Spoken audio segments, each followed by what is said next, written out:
right now we're in a wave of this, right? It's become more popular now.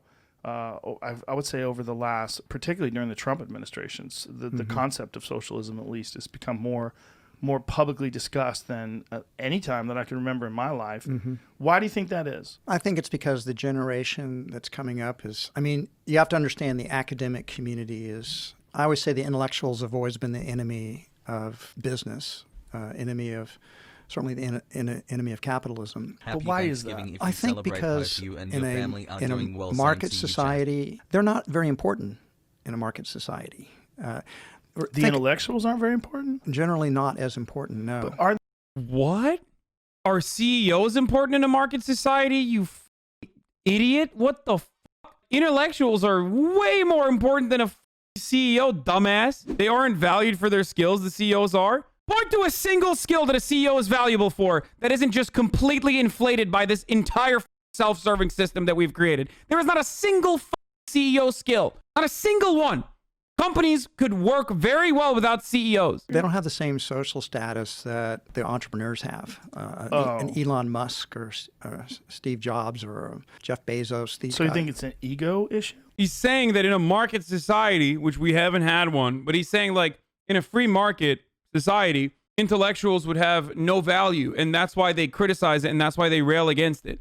That's why they're socialists, because they would have no value, which is ironic and totally idiotic, considering that what's the first fucking thing that socializing nations do, developing nations do? It's increase the literacy rates. Education is a fundamental plank of socialization. It's literally one of the most significant things that the USSR has done. Funding education is so fucking important for socialist countries, democratic socialist countries, or countries that are socializing. Like the CIA, the State Department, neoliberals always regarded as a completely nonsensical thing that like we should not even fucking focus on.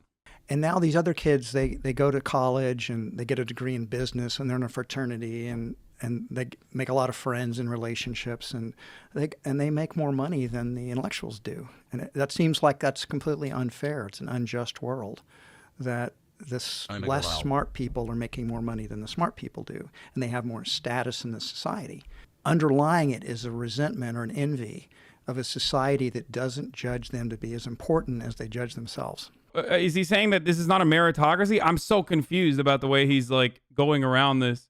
This is why you need fucking materialism, okay? This entire notion that like academia and intellectuals are purely motivated by spite and jealousy is such a idealistic, silly bitch take that it blows my mind that you could just say that as an adult. You sound like a child. You're like, they're just jealous, and that's why they're railing against capitalism. Capitalism doesn't allow them to make money. It's like, okay, well, bitch, I make money. I'm a fucking idiot, okay? I still rail against capitalism. It goes back to the same notion. If you're rich and you criticize capitalism, you're a hypocrite. If you're poor and you criticize capitalism, you're fucking jealous. It's just about devaluing any argument that anyone could ever make against capitalism. That's all you're doing. He's saying that intellectuals only have book smarts. They can only be good with tests and theory, while capitalists knows practice is complete horseshit, of course. Yeah. Especially because, like, this notion that, he mentions Steve Jobs. He mentioned Elon Musk. And the whole point for both of them is that they know how to hire the right people and they know how to market themselves. That's it. Elon Musk is a great example. If you don't think Elon Musk is intelligent, you're not very intelligent yourself. Yeah. You don't think Elon Musk is intelligent. You're delusional. No. I think Elon Musk is the most overvalued dogshit person on the fucking planet. Elon Musk and Steve Jobs, as a matter of fact, are a living, breathing testament to how much a capitalist organization of the economy places an outsized emphasis on branding and aesthetics. Elon Musk has been able to brand himself as the Tony Stark of our generation so successfully that virtually everyone is like, oh no, he is the brilliant. He's brilliant. He's so fucking smart. Elon Musk is a good capitalist. Elon Musk is good at hiring the right engineers and taking ownership of other people's work. That's what good capitalists do. Steve Jobs is the exact fucking same. There's a reason why we hail these two people as heroes. Steve Jobs ultimately believed in like holistic medication that fucking ended up owning him ultimately. So that's not really street smarts in that respect. And Elon Musk, the other fucking brilliant person that we're talking about here, is perpetrating coronavirus conspiracies like he's a fucking Facebook Karen. They're good at certain things and bad at others. Steve Jobs was very good at marketing. He cared about that shit and he was very good at it. It's great. Elon Musk is very good at hiring the right kinds of people and oppressing his workers while simultaneously branding himself as like this neurodivergent Tony Stark who is simply like when he looks like an asshole, it's a consequence of the fact that he's, neuroatypical. He's clearly intelligent, but there's people that call him a fool, and that like the guy's running like 4 different businesses simultaneously. They're all successful, and he's innovating when it comes to space travel in a way that you would assume that someone have to dedicate most of their life. I love this. Okay, this is something I haven't. It's theory time, boys, and this is Hasanism. Okay, this is Hasanist theory. Capitalism is dogmatic. Capitalists have very successfully created dogmatic thought. I'm going to use religion as an example here. There's still the same amount of accumulation of wealth, the same amount of accumulation of power, and the same amount of oppression for the underclass that existed in other feudal formings, okay? I'm not talking about primitive accumulation. I'm not talking about primitive communist societies. I'm talking about like from feudalism to monarchy to now, there has always been an accumulation of wealth and power at the top. That is how our societies have formed, no matter what. The justification under theocratic monarchies was that the god king deserves to be in that position and deserves all of your gold because God is the one who made him king. Under capitalism, it's meritocracy. The divine right of kingship has turned into intergenerational wealth passed on by the false notion of meritocracy. We now believe that the billionaires deserve the wealth and power that they have accumulated because we believe in a meritocratic society. We believe that smart people and successful people deserve to be in the position that they're at. Well, I'll tell you this. I think I'm living, breathing example of the falsehood of meritocracy. There are people who are infinitely smarter than me. There are people who are infinitely more clever than myself, more charismatic. Maybe they don't work as hard as I do. I do fucking love what I do, so I'm constantly streaming, but that doesn't matter. I'm here and they're not. There is no meritocracy. It is a complete fucking lie. But you have to believe that in order to justify this entire system. You have to believe that this is a just system. Otherwise, everything falls apart. Otherwise, democracy is not real. Otherwise, everything that you have been taught in school, everything that you've been taught for your entire life, everything that you've been conditioned into believing is a falsehood, is based around a falsehood. That's why you love the concept of proselytizing someone like Elon Musk. That's why you have to believe that Jeff Bezos is a billion times smarter and works a billion times harder than the average worker. That's my himboist take on this, okay? Marxist himboism. It's bullshit. And that's precisely why the CEO is talking about this. He's demonstrating his class solidarity currently. Smarts aren't the kind of merit that capitalism demands. There's different kinds of merits valued by different systems. Meritocracy isn't black and white, certainly. But the way that we make the system work, the way that we believe that this system is just, is by believing that it is a meritocratic process. When there is private accumulation of capital, when there is intergenerational wealth, you will never have a truly meritocratic society. When there is no true equality of opportunity, and there never will be an equality of opportunity, if we're being real, we're never going to have a true meritocratic process. There can be no meritocracy if a child born in Africa, in an African fucking country, or a child born in India could be infinitely smarter than you, but will never materialize their skills, will never be able to achieve or unlock their potential, because there is no fucking equality of opportunity. You get a bad spawn point, you're fucked. To be able to figure out past NASA how to shoot a rocket up into space and have it land, right, and then reuse it. No one's been able to do that besides him, or up until he did it. And I think Jeff Bezos' company is doing the same thing too now. Blue Origin. But I don't think Jeff Bezos is actually engineering these things. Yeah, but neither is Elon. But you think he is. And the reason why you think Elon is doing it is because of marketing. Hello? That's the whole point. Neither is Elon Musk. Elon Musk is not fucking engineering the rockets, dude. But you think he is because of this false notion of meritocracy. They've always discriminated against the merchant classes, the Jews in the West, Chinese in the East. There's really been no historical period where intellectuals praised business. Maybe a little bit around the time of Adam Smith. For the most part, business people have been seen, they're disruptive. They change things. They upset the status quo. They innovate. Well, a lot of people don't like innovations. It's threatening. It changes. What? No one dislikes innovation. The reason why innovation is seen as conflicting with the underclass's better interests is literally because of capitalism. Everybody loves innovation. If you fucking build the wheel, that's ultimately a good thing, okay? You can now do transport. You fucking figure out how to control fire. That's ultimately a good thing. The reason why we are pitted against innovation, unfortunately, is because of capitalism. That's the reality. That's why I as much as I think like Andrew Yang for the most part is thinks he's doing his best when he talks about UBI or when he talks about automation specifically. The issue is if you don't address that people hating automation or people being against automation functionally is a direct consequence of how wealth is extracted, how wealth is accumulated, then you're missing the fucking forest for the trees. The gains from innovation are not shared. Those who own capital keep more and more of the profits to themselves. That's why productivity has increased in the United States of America, but with no counterforce to engage in collective bargaining, such as unions, for example, wages have not increased along with it. So with a computer, you are 10 times more productive than your father was because you have a computer now. You have a cell phone. You're working 24 hours round the clock. You are so much more productive. And yet you make a fraction of the wealth that he was able to make. How is that just? It's not innovation that people are against. It's the distribution. That's the problem. It's how production occurs and how profits are distributed as a consequence of that.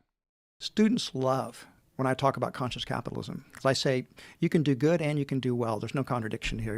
You're the good guys here. You're not the bad guys. Do you debate people about this? I do. I've debated a number of socialists. And what is their primary argument? Their primary argument is that business is greedy and selfish, and it's about motivations.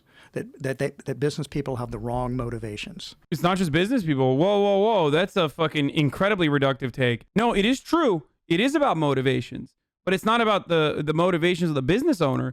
It's the motivation of the worker. Leftists believe, or anti-capitalists, and it is going to be reductive as well, broadly believe that there are different forms of remuneration. Now, either you are subjected to a lifetime of doing a job that you don't want to because of the fear that if you don't have that job, you won't be able to put food on your table or a shelter over your own head or clothes on your body, which is a negative incentivization for you to be subjected to this kind of future, or rather a positive incentivization where you have ownership over the means of production, and therefore you believe what you are doing is more meaningful, no matter what, even if you are cleaning the fucking toilets. Conscious capitalism does not address the inherent contradictions within a capitalist organization of the economy. This notion that you, as a worker, if you ever worked in retail or if you ever worked in the service industry, you know exactly what I'm talking about right now. You as a worker want to work as little hours as possible for the most amount of pay. Your manager or your boss or your capital owner wants the exact opposite. Your boss wants you to work the most amount of time for the least amount of pay that he can get away with paying you. That is the inherent contradiction at the heart of capitalism. If you do not solve that contradiction, you cannot have conscious capitalism. Greed is found in human nature, Joe. It's not just found in business people. Oh yeah, no, totally. Well, so is fucking eating your children as a bear in order to survive the long winter after hibernation if you can't find food. Should we start doing that too? An appeal to nature is a logical fallacy for good reason. You're a speciesist. You're a human being. You're supposed to transcend and go beyond that and above that. So The best way to do a debate is to completely understand the other side's position. Yeah. Understand it as good or better than they understand it. And so I've read widely in socialistic literature. I think I do understand it. It's a type of utopianism. It's an attempt to change human nature. We are very successful at changing human nature. Nothing about human nature said that we could fucking go to space. Nothing about human nature made it so that we have fucking skyscrapers. Every part of human existence is literally fighting against human nature and nature in general. It's not utopian to think that, like, we should be able to recognize the greed that is within all of us, which fucking, if you had read socialistic literature, you would also understand that. And you would also recognize exactly what I just mentioned already, which is the inherent contradiction. The inherent contradiction dictates that everyone is self-interested. The fucking worker is self-interested and the boss is self-interested. Making this, like leveling the playing field, is the best thing that you can possibly do to push back against human nature. It's so fucking dumb, but it's also expected of CEOs in this day and age at a time when, like, you know, they are basically living, breathing embodiments of the Rockefellers. Like, they are. This is the same era. We are reliving it. We are reliving the same problems that we did in the fucking 20s, dude. That's where we're at. It took 100 years for us to fucking reset completely. Capitalism is human nature, which is hilarious, by the way, because if he had also read any sort of fucking communist literature or Marxist theory at the very least, he would recognize that human beings have lived in basically communist organizations for a lot longer than they've lived under capitalism. Capitalism is a relatively new phenomena in comparison to what humans used to do. Primitive accumulation, primitive communism is a lot longer and had a lot longer of a lifespan than fucking capitalism did. The metaphors that we use to think about society tend to be very binary: good versus evil, light versus darkness, win versus lose. And so they tend to think of business as a win-lose game. Somebody wins and somebody else is losing. But the beauty of capitalism is it's a win-win-win game. It's a game because the customers are winning or they wouldn't trade. The employees are winning. How are the customers winning? They're getting products and services and there's competition to make those services and products better. Why is it that whenever big-brained capitalists like this man right here try to defend capitalism or talk about capitalism, they come across as babies? Like their justification is like a child. You have such a baby way, this idealistic baby way of describing capitalism. Employees are winning because they have jobs and opportunities to grow. Benefits are paid, and they do that voluntarily. They're not forced to work for any particular company. They do. Explain to me how everyone is not in some way, shape, or form coerced to work. You think people want to work at fucking Whole Foods for however much money they make? I mean, I know people that are in this chat right now that fucking worked for this dude. Pretty sure that they were coerced to work. They were forced to work. And the reason why they were forced to work is because if they don't work, they fucking starve. That's how it works. At least socialists are honest about the way capitalism works. I myself am very fond of capitalism, or at least the way that marginally better products are revealed every year. I get it. But I also understand that it is done with a tremendous amount of cruelty. This motherfucker is just lying. And the larger society is winning because business is the engine that creates all the money that goes into nonprofits and governments. Without business, there is no government and there is no nonprofit sector, because those are ultimately... The nonprofit sector is so fucking gross. The nonprofit sector is literally a sector that exists because the government is failing to do their fucking jobs. The nonprofit sector would not exist in a society that worked. In a society that works properly, there would be no need for philanthropy. What a fucking idiotic take. Without business, there is no charity. Well, fuck charity, motherfucker. Why do we have charity? There would be no need for charity if business owners distributed their profits evenly, motherfucker. Historically, socialism's been far worse polluter than capitalistic countries. Well, if you just look at the environmental destruction that the Soviet Union left behind it, it was a complete disaster. Right, but this is socialism done wrong, John. We're going to do it right. Wait, oh, Jesus fucking Christ. What? That's insane, dude. What are we not considering America's existence? Is America like completely outside of the world? What the fuck kind of take is this? He's comparing an industrializing nation to an already industrialized nation. It's a false equivalence. Again, a false equivalence that literally straight the fuck up is supposed to be a counter argument that he's supposed to be pushing back against. If a USSR supporter said, look how, look at the footprint of look at the carbon footprint of the USSR in comparison to the United States, you're supposed to push back against that and be like, whoa, hold on. That's a false equivalence because the United States was an already industrialized nation. He's doing the Trump thing where, you know how Trump used to say swine flu because he knew that no one would look at no one would actually look at the actual numbers. So he's wrong. Like he's just completely wrong. Not only is he wrong, but he's so wrong that it's literally a false equivalence to make this comparison. If a USSR supporter used this argument, I would push back and say, well, it's a false equivalence. Right here. Who has done it right, Joe? No one's done it right. But the Soviet Union is a bad example. No, Stalin was. Yeah, but all of Eastern Europe, there's no incentive to protect the common good in socialism, and they don't. When the government has. What the fuck are you talking? Wait, what? Okay, and then again, you are basing your entire argument off of a false notion of what socialism is, with the full knowledge that like every single person doesn't know what it is, so they'll just fucking, go along with it. Socialism is all the bad things and capitalism is all the good things, is what you can reduce this dude's argument to. If it's policy they agree with, the country must not be socialist, i.e. Scandinavia. If they disagree with the policy, the country must be authoritarian, USSR, Vuvuzela. Yeah. This is so bad. I mean, of course he's going to say this. He's a fucking CEO. You also take away agency from people, and you take away their desire to improve and do better. And without incentive, people just don't perform the same.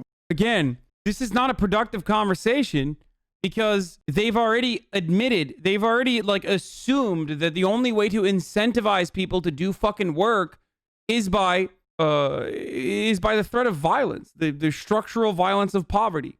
If that's the only way you motivate people to work, as ironically, these are two very successful individuals who are incentivized not by making money, maybe the CEO is, but I know for a fucking fact that Joe Rogan isn't incentivized by making more money every single goddamn day. That's not why he's doing the podcast. He's doing the podcast probably because he loves what he does. Either you motivate people by coercing them into doing shit that they don't want to do, or you motivate them with positive incentivization. And because business innovates and has an incentive to innovate, business can innovate and create solutions to those environmental problems. Okay, let me stop you there for. Like, I mean, come on, dude. Like, even brain dead, like, doo-doo butts can fucking come up with a better argument, a counter on the fly than this. Like, no, businesses are not fucking incentivized to innovate, and they're not the only ones who are incentivized to innovate. What a dumb fuck take, dude. Holy shit. Is ahistorical. Like, I don't know what else to say here, aside from the fact that this is so fucking stupid because it denies that, like, publicly funded research exists. Like, fucking abolish the NIH, dude. I mean, seriously, just abolish it all. No more public institutions. It's been the businesses that are innovating. They're at the forefront of innovation. The internet would have existed. We would have fucking figured out the internet on our own. Things that require decades of research, like great technological leaps that require decades of fucking research and no fear of immediate short-term gain. That does not happen in the private sector. What is this really quick? Gets produced because you're giving a disproportionate amount of the income to a tiny portion of your population. That would be true if we had a monopoly, but we don't. People can shop wherever they want to. That's capitalism. There's competition. You sold your company to a monopoly. You know that. Question here. That's it. That didn't get more claps? Are you fucking kidding me? I mean, it's a fucking debate Lord Andy thing. Of course, it's probably infested with the cancerous neoliberal Andys. I mean, I think the same thing that keeps me going at age 67. I mean, building something is great fun. Building Whole Foods, I've got plenty of money, Joe. I don't need to work. I just like it. It's Do you fun. still run Whole Foods? Like, what's your relationship? Interesting. So I wonder. So it's not about fucking a incentivization structure that revolves around making more money. It's almost like when you own an entire fucking company, it's very rewarding and you keep working at it, not because you want to make more money, not because you need to make more money, but also because you enjoy the process. It's a fulfilling labor for you. Doesn't that kind of go against everything that you just fucking said about socialism? The reality is that people like an Elon Musk or Jeff Bezos, they're good capital allocators, so to speak. They're not going to waste that money. That money's going to be reinvested to create new and more dynamic businesses that will help, the innovations will help our society move forward. When you just redistribute that money, there's no more additional innovation. It's being consumed. This whole idea that it's consumption that drives the economy is fundamentally a myth. It's mostly creativity and innovation that drives the economy. So we need to keep that money in the hands of our most creative people, which are entrepreneurs, a creative. Fuck off, dude. Oh, this is so disgusting. I'm getting triggered by this disgusting shit, dude. Fuck you, you piece of shit. Creativity is so fucking insanely subjective. This is the most idiotic fucking take. Yo, I swear to God. Oh my God. Oh, I'm losing it. Oh, Jesus fucking Christ, dude. The most creative and the most innovative are our entrepreneurs? What the fuck? You have no idea. Like, you have no idea. An entrepreneur is just someone who has the capacity to secure capital, okay? That's it. That's all that they're creative at. And half the time it's because they have intergenerational wealth. At least enough intergenerational wealth that they can justify getting a fucking fat loan. That is bullshit. Oh, entrepreneurs, they're so fucking creative. Suck my dick, dude. And for some reason, I think because of envy, it seems so unfair. Again, we're in a win-lose model. If Jeff Bezos...